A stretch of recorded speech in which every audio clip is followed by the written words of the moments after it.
হয়তো সংঘের কারণে, হয়তো পথ চলার কারণে আপনারা বিভিন্ন দল করতে পারেন, কিন্তু এইখানেও আমার একটা বিশ্লেষণ আছে। সৎসঙ্গে সর্বনাশ, অসৎসঙ্গে সর্বনাশ। এই বক্তব্যটা আমি প্রায় সময় দেই। আমাদের সমাজে কিছু ভুল বোঝাবুঝি আছে, আমরা বিষয়গুলি বুঝি কিন্তু কখনো মাথায় নেই না। ইমাম শব্দের অর্থ কি?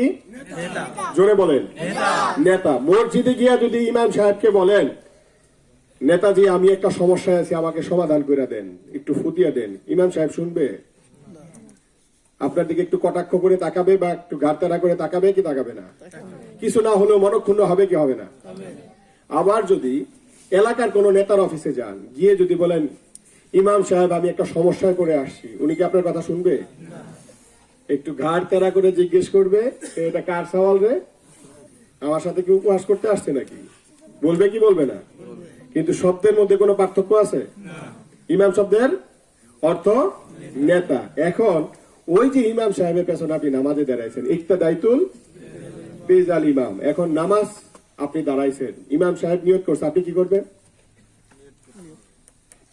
ইমাম সাহেব নিয়ত করছে, আপনি কি করবেন? ইমাম সাহেব রুকুতে গেলে, ইমাম সাহেব সেজদায় গেলে, একটু জোরে কর, সেজদায় যাবেন। ইমাম সাহেবের নামাজ কবুল হইলে, ইমাম সাহেবের নামাজ কবুল না হইলে, জোরে বলেন, কবুল হবে না। তাহলে যেই নেতার নেতৃত্বে আপনি চলতেছেন, ওই নেতা যদি সৎ এবং আদর্শবান হয়, তার সমস্ত কর্মকাণ্ড আপনার একসাথে কল্যাণ হিসেবে যোগ হবে। আর সে যদি অন্যায়, দুর্নীতি, গুম, হত্যার সাথে জড়িত থাকে, ওই অপকর্মের দায়ও আপনার ওই নেতার দায়ভার নিতে হবে কি হবে না? জোরে বলেন। এখন আমি শুধু উল্টে বলবো, ইমাম সাহেব হবে নেতা, আর আপনার এলাকার যেই নেতা আছে উনি হবে কি? ইমাম। এখন ইমামের নেতৃত্বে যে চলবেন, ইমাম যেদিকে যাবে আপনাকে ওই দিকে যাইতে হবে কি হবে না? জোরে কর। ইমাম যদি দোজখে যায়, আপনি কই যাবেন? আপনার নেতা যদি দোজখে যায়, অতএব আপনি দোজখে যাবেন না বেহেশতে যাবেন, সেটা আগে থাকতে চিন্তা করেন। একটু বলে আমি আপনাদের কাছ থেকে বিদায় নিব। আপনি একটা ভোট দিচ্ছেন, অত্র এলাকায় ভোট দেওয়া হয় কি হয় না? ভোট দেওয়ার পর আপনার এলাকার নেতা মসজিদ করলো, মাদ্রাসা করলো, এতিমখানা করলো, করার পর এই মসজিদ মাদ্রাসার সওয়াব যারা ভোট দিছে, যারা সমর্থন করছে, তাদের আমলনামায় আসবে কি আসবে না? এটা কি 1 বছরের জন্য, 2 বছরের জন্য, 5 বছরের জন্য? আপনি ভোট দিয়ে চলে গেছেন, কিন্তু অনন্তকাল এই মসজিদের সওয়াব যাবে কিনা, এই হাসপাতালের সওয়াব যাবে কিনা? একটু জোরে কর। যাবে। তাহলে অটোমেটিকলি যদি এইটা হয়ে থাকে, আপনি যাদেরকে ভোট দিয়েছেন, একজন নেতাকে দেখান সে দুর্নীতি করে নাই, দেখাতে পারবেন? একটা নেতাকে দেখান যে গম, আটা চুরি, অর্থাৎ ত্রাণের সামগ্রী চুরি করে নাই? প্রত্যেক নেতা দুর্নীতির সাথে জড়িত আছে না নাই? জোরে বলেন। দুর্নীতি করার সাথে যদি জড়িত থেকে থাকে, এই দায়ভার আপনাকে নিতে হবে কি হবে না? জোরে কন। দুর্নীতি করার পর প্রচুর অর্থের মালিক হইল, হওয়ার পর প্রথমেই মানুষ সবার আগে কি চিন্তা করে? নিজের ঘরের আর শান্তি, নাকি? তাহলে নিজের সন্তানকে সবচেয়ে নিরাপত্তা দিতে চাইবে কি চাইবে না? এই নিরাপত্তার জন্য, উন্নত জীবনের জন্য কোথায় পাঠাবে? কোন দেশ? সেটা কোন দেশ? কোথায়? মধ্যপ্রাচ্য বলেন, সৌদি। সৌদি কোন নেতার পোলা পাঠায় না। কোথায় পাঠায়? ইউরোপ এবং আমেরিকাতে। ইউরোপ আমেরিকাতে যখন যায়, ওইখানে কি হজের শিক্ষা দেয়, জাকাতের শিক্ষা দেয়, ইসলামের শিক্ষা দেয়, ইসলামের আদর্শের শিক্ষা দেয়?